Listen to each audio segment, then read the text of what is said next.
태도는 마음의 표현입니다. 여러분의 표정 속의 태도가 그냥 보이죠.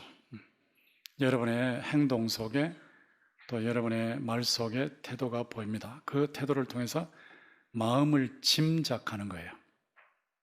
제가 부교육자를 모시기 위해서 인터뷰를 많이 해봐서 알고, 또 회사에서도 인터뷰를 계속해서 하는 그런 분들은 잘 압니다. 지망생이 문을 열고 딱 들어서면 금방 급이 나옵니다. 급. 잘생겼다 못생겼다가 아니고 일을 잘 하겠다 못하겠다는 급이 바로 보여버려요. 그냥 온 몸으로 마음의 실력이 스며 나오는 거예요. 숨길 수 없어요. 여러분은 그런 각도에서 봤을 때 태도가 좋습니까? 나쁩니까? 그걸 이제 발동으로 얘기할 때 태도의 발동이 걸렸습니까? 꺼져 있습니까? 부릉부릉부릉부릉 해서 부릉 하고 가는 사람이 있는가 하면 부릉부릉 하다 꺼져버리는 사람들.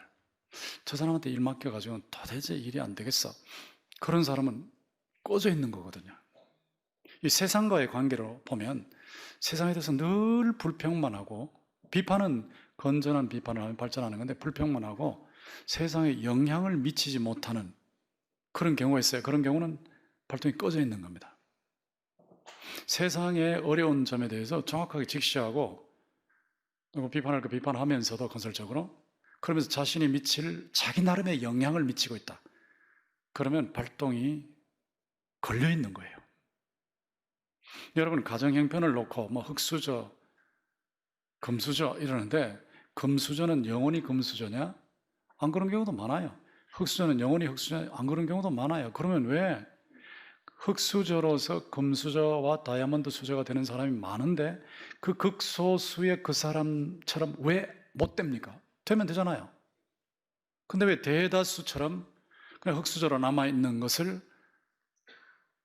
운명의 탓으로 생각하고 부모 탓으로 생각하고 주저앉아 버리냐는 거죠. 그 태도입니다. 태도. 마음은 평생 고쳐야 되지만 태도는 당장 고칠 수 있어요. 제가 2부 예배 때 손잡지 말고 목례만 하세요. 그런데 전부 목례 하시더라고요. 근데 한 분이 손을 이렇게 내미는데 제가 이래 버리니까 손을 다시 안 내미세요. 왜냐하면 광고했으면 실천을 해야 되니까, 목사부터. 그렇게 하는 겁니다. 이 태도거든요. 태도. 그러니까 조금만 관심을 기울이면 아까 그런 광고 받지 하면 안 하면 되는 거거든요. 이건 당장 할 수 있는 거예요. 자, 태도는 금방 고치는 거고 마음은 평생 고치는 건데, 어떻게 하면 이 적극적으로 영향을 미치는 태도로 평생 살 수 있을까? 태도의 발동이 걸릴 수 있을까? 발동이라는 단어를 주의해서 보시면 돼요. 여러분 스스로 내가 발동이 걸렸나 꺼졌나 이렇게 보시면 되는 건데, 이 태도의 발동이 걸려 있으면 적극적인 영향을 미치게 됩니다. 오늘 본문을 보시면 마태복음 5장 13절부터 15절까지를 모르는 분은 아무도 없어요. 교회 다니신다면 다 아는 거죠. 너희는 세상의 소금이다 그랬죠. 예수께서 하신 말씀인데 소금이 되라고 하신 것이 아닙니다. 소금이다고 하셨습니다. 정체성을 말하는 겁니다. 그리스도인의 정체성, 그리스도인의 신분. 그러니까 여러분이 부패한 직장에 들어가면 여러분의 신분 자체, 정체성 자체 때문에 그 자리에서 그냥 직장생활 하시면 여러분이 직장생활 하는 만큼 여러분의 직장이 덜 썩는 거예요. 그게 소금이다는 겁니다. 우리 자신 때문이 아니고 예수님 때문에 우리가 맛을 내는 소금. 그래서 부패를 방지하고 조미료 역할을 하는 소금이라는 거죠. 거기 보면 만일 그 맛을 잃으면 무엇으로 짜게 하리요? 후에는 아무 쓸데없어 다만 밖에 버려져 사람에게 밟힐 뿐이라. 소금은 맛의 핵심이 있어요. 맛 잃으면 가치가 없어요. 그리스도인의 삶의 맛을 잃으면 그리스도인의 가치가 없습니다. 맛만 있으면, 그리스도인의 정체성의 맛을 가지고 있으면 어디를 들어가든지 영향을 미치게 되어 있습니다. 14절, 너희는 세상의 빛이라 산 위에 있는 동네가 숨겨지지 못할 것이요. 비유가 바뀌었는데 빛입니다. 빛.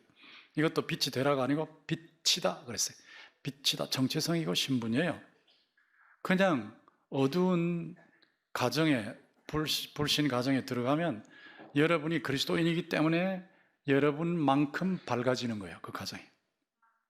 그거는 여러분이 그리스도인이기 때문이에요. 그리스도인으로 사시기만 하면 아무 말씀 안 하셔도 밝아지게 되어 있어요. 이게 정체성입니다. 산에 있는 동네가 숨겨지지 못할 것이요. 그리스도인은 그리스도인으로 살면 당연히 모든 사람에게 알려지게 되어 있어요.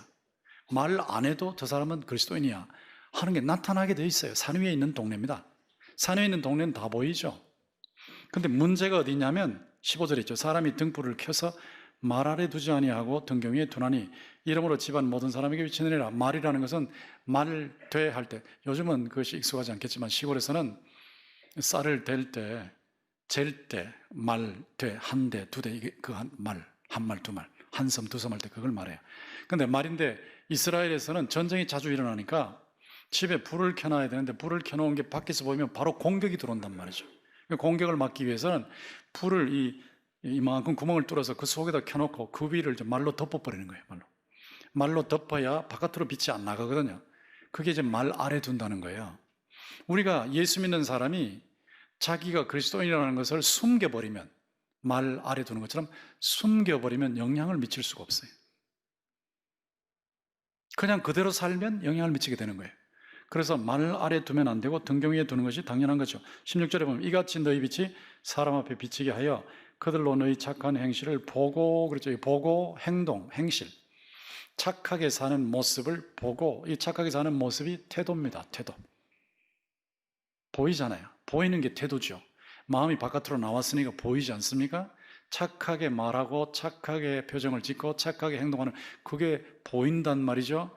안 믿는 사람들은 여러분의 마음은 못 봐요. 하나님은 보시지만 여러분의 태도만 보고 저 사람 예수 믿는 사람이지 하고 하나님께 예수 믿는 사람, 하나님 믿는 사람이 하고 하나님을 높인단 말이죠. 그러니까 보게 해야죠. 보게. 숨기면 안 되죠. 보게 해야죠. 완벽한 사람이 누가 있습니까? 아무도 완벽하지 않습니다. 완벽할 때만 내가 그리스도인이라 그렇게 말할 필요 없는 거예요. 그냥 거기 원서 쓸 때 그리스도인이라고 쓰면 되는 거지. 난 그리스도인이다 이렇게 쓰면 되는 거예요. 그러면 사람들이 다 알아볼 거 아닙니까? 근데 학교만 탁 가버리면 예수 믿는 사람 손 들어 그러면 손 안 들어버리고, 직장에서도 감춰버리고, 거의 다 빛을, 불을, 등불을 켜가지고 말 아래 둬버리는 거예요. 말 아래 숨겨버린다고요. 자기를 숨겨버린다고. 점심 식사할 때도 그냥 잠깐 기도하면 되지 오래 기도할 필요는 없죠. 점심 식사한다고 막 식당에 모든 사람 다 들리게 그렇게 기도하면 안 되지.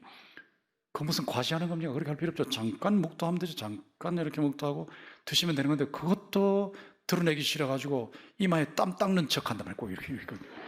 왜 그래 땀을 닦습니까? 땀도 없는데 땀을 닦습니까? 그 숨기는 거예요. 말 아래 두는 거예요. 말 아래. 왜 땀을 닦아? 땀이 나지도 않는데. 그 창피해가지고. 뭐 그렇게 창피해요? 그리스도인을 사는 게.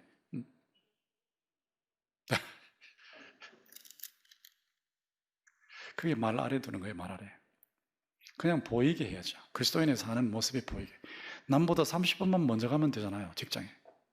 먼저 가면 눈에 다 들어올 거 아니야. 청소하면 되는 거. 누가 청소하기를 기다릴 필요 뭐 있어요. 지나가다가 있으면 주워버리면 되는 거지. 그럼 저 사람 정말 다르네. 저 사람 정말 그리스도인답네. 바로 그렇게 되는 거 아니겠습니까? 이게 세상에 대한 정체성이에요. 정체성. 예수 때문에 생긴 정체성.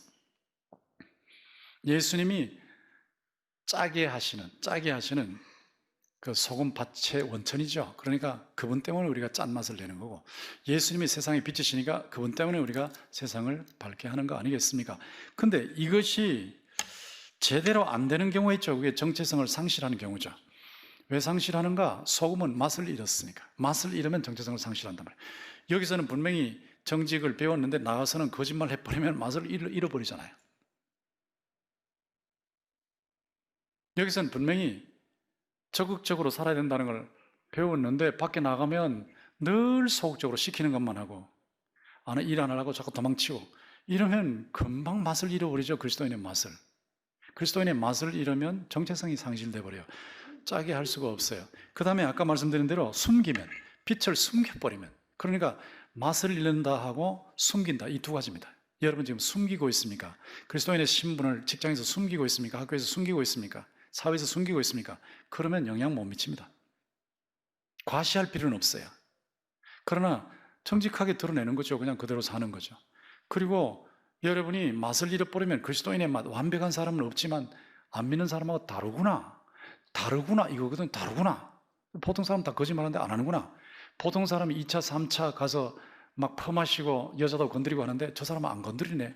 그게 다른 거잖아요. 그게 짜게 하는 거고 밝게 하는 거라고요. 상실, 왜 상실하는가? 맛을 잃을 경우. 왜 상실하는가? 숨겼으니까. 여러분 숨겨오셨다면 숨기면 안 됩니다. 자랑은 과시할 필요는 없지만 숨기면 안 됩니다. 또 맛은 완벽할 수는 없죠. 뭐 그리스도인이 누가 완벽해요? 세상에 그런 사람 없죠. 안 믿는 사람하고 달라야 된단 말이죠. 상실하지 않도록 노력을 해야 되겠죠. 근데 그런 측면에서 봤을 때 영향을 주는가 받는가로 책정이 가능해요.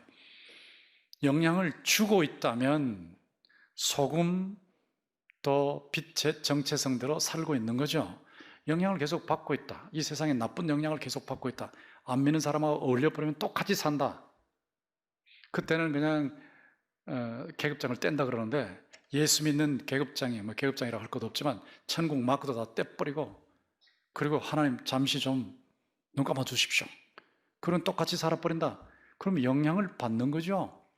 영향을 받으면 당연히 영향을 미치지 못하니까 그리스도인의 영향을 미치지 못하니까 사람들에게 욕을 먹는 거예요. 저 사람 예수 믿는다 그러면서 말이죠. 이렇게 되는 거예요. 그리고 건축을 하면 돈을 제때 줘야죠. 굶더라도 제때 줘야죠. 교회가 빌려서라도 줘야죠. 그거 제대로 안 주면 교회 전체가 욕을 먹지 않습니까? 그런 부분이 이 영향을 주는가 받는가의 문제입니다. 이 빛과 소금은 절대로 공중에 떠 있는 진리가 아닙니다. 굉장히 현실적인 진리입니다. 이걸 현실적으로 조금 더 다가가서 우리가 말씀을 나누어 보면 현실 속에서 제가 계속해서 강조하지만 우리는 빛이고 소금이니까 빛답게 소금답게 적극적으로 사는 거예요. 숨기지 않고 적극적으로 살아요. 맛을 그대로 드러내며 살아요. 세상과 다른 모습을. 이 적극적인 태도라고요. 적극적인 태도. 이 적극적인 태도가 어디서 나타나는가 하는데 비관주의냐 낙관주의냐를 관찰해 보면 알아요. 죄와 고통만 보고 있으면 비관주의에 빠집니다. 제가 여러 차례 말씀드렸죠. 죄와 고통만 보면 비관주의에 빠집니다. 그러나 예수님을 보시면 다시 일어설 수 있어요. 적극적인 낙관주의로 돌아설 수 있어요. 죄와 고통은 직시해야 되지만 그러나 그것을 해결하신 분이 계시다는 것을 믿고 일어서야 되거든요. 7번 넘어져도 8번째 일어서야 되는 거거든요. 그게 낙관적으로 일어서는 거예요. 일어설 수 있는 것을 보는 거예요. 이게 낙관이죠, 낙관. 두 가지 버킷을 가지고 비유를 드는데 바켓스. 물 담는 바켓. 우물에 가는데 한 버킷은 비관주의 버켓이에요. 이 비관주의 버켓은 나는 말이야 우물에서 돌아올 때는 항상 버켓이 가득 차 있는데 우물에 갈 때는 항상 비어 있단 말이야. 항상 텅 비어 있단 말이야. 포인트가 어디가 있습니까? 텅 비어 있다에 있죠. 내가 우물에서 올 때는 차 있는데 우물에 갈 때는 항상 텅 비어 있단 말이야. 그러니까 늘 텅 비어 있다는 것만 생각하는 거예요. 텅 비어 있다는 것만 생각해. 안 되는 것만 생각해. 기도해도 기도 응답 받은 건 안 생각하고 기도 응답 못 받은 것만 생각해. 하나님 주신 복은 생각하지 않고 복 못 받은 것만 생각해. 그러니까 늘 그러니까 비관주의 빠져. 텅 비어 있구나. 텅 비어 있구나. 텅 비어 있구나. 근데 낙관주의 버킷은 어떠냐면 나는 우물에 갈 때는 비어서 가지만 우물에서 돌아올 때는 늘 꽉 차서 돌아와. 자, 포인트가 어디 있습니까? 꽉 차 있다는 데 있죠. 꽉 차 있다고. 하나님께서 비어 있게 하실 때도 있지만 또 채워주시니까. 채워주시는 것을 보고 있지 않습니까? 기대하고 있지 않습니까? 바라보고 있지 않습니까? 그러니까 낙관주의가 되는 거죠. 우리는 궁극적 낙관주의자예요. 현실을 보면 고통스럽고 힘들지만 그러나 궁극적으로 천국이 있지 않습니까? 예수님의 다스림이 있지 않습니까? 우주의 대통령이 계시지 않습니까? 예수님. 폴 게티더라고 23살에 억만장자가 됐어요. 지금은 뭐 100만장자 그래도 의미가 없으니까 억만장자가 되는데 부자가 됐다고 제가 인용하는 거 아니고 정말 세상에서 영향을 미칠 수 있는 사람이 누구냐 하는 측면에서 인용하는 거예요. 간단한 겁니다. 그분이 제시한 게 이거예요. 자기 사업을 해라. 자기가 하고 싶은 일을 해라. 그건 당연한 거죠. 그래야 남에게 공헌할 수 있으니까 수요가 큰 제품을 공급하라.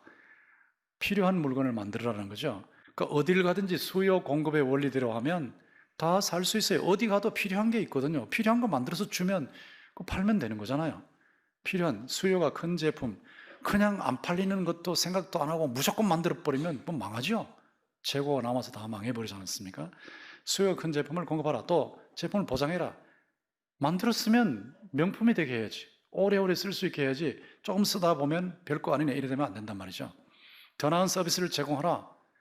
다른 경쟁사보다 조금 더 나은 서비스를 제공하면 된다는 거죠. 또 열심히 일하는 사람에게 보상하라. 열심히 일을 했는데 봉급을 안 준다? 오랫동안 또 미룬다? 이러면 되겠어요? 타인을 도우며 자신의 성공을 도모하라. 늘 타인을 발전시키면서 자기가 발전하는 거예요. 자, 저기 초점을 보시라고 어디에 있는지. 자기 사업을 왜 해요? 남에게 공헌하기 위해서. 수요가 큰 제품이 뭐예요? 남이 필요한 걸 만든단 말이에요. 남이 필요한 거. 남을 대접하는 자세 아닙니까? 제품을 보장하라. 남이 쓰는 제품이 편리하게 만들고 오래가게 만들어라.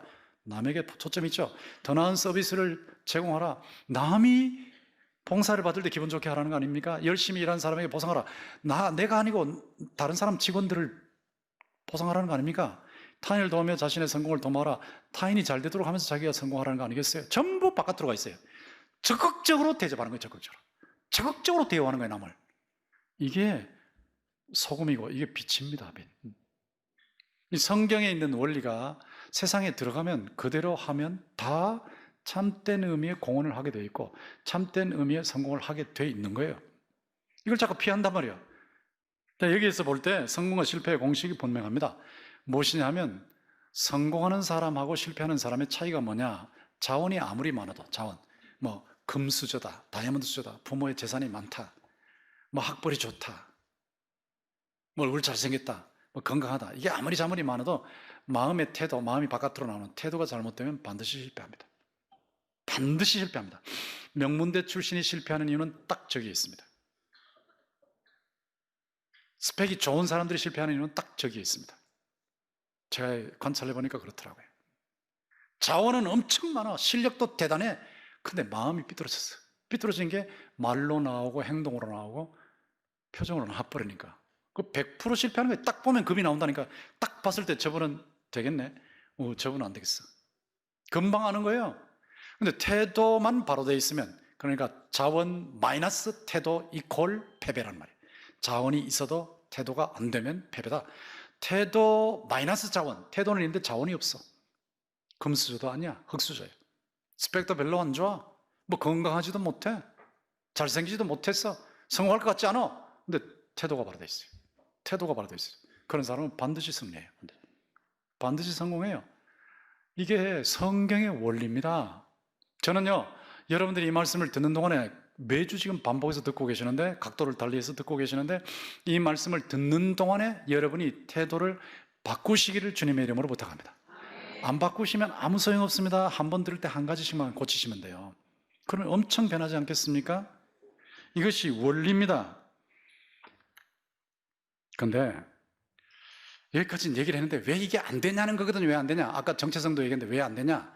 왜 안 되냐? 이 빌립보서 4장으로 그래서 가는 겁니다. 빌립보서 4장을 보시면 빌립보서 4장에 비결이 나와 있지 않습니까? 거기 12절, 나는 비천에 처할 줄도 알고 풍부에 처할 줄도 알아. 모든 일, 곧 배부름과 배고픔과 풍부와 궁핍에도 처할 줄 아는 일체 비결을 배우노라.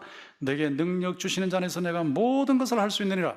여기 모든 것은 금나라 뚝딱의 모든 것이 아니란 말이죠. 공부도 안 하고 100점 맞는다, 그건 모든이 아니에요. 그건 과대망상증이지. 여기 모든 것은 앞에 환경이에요. 환경.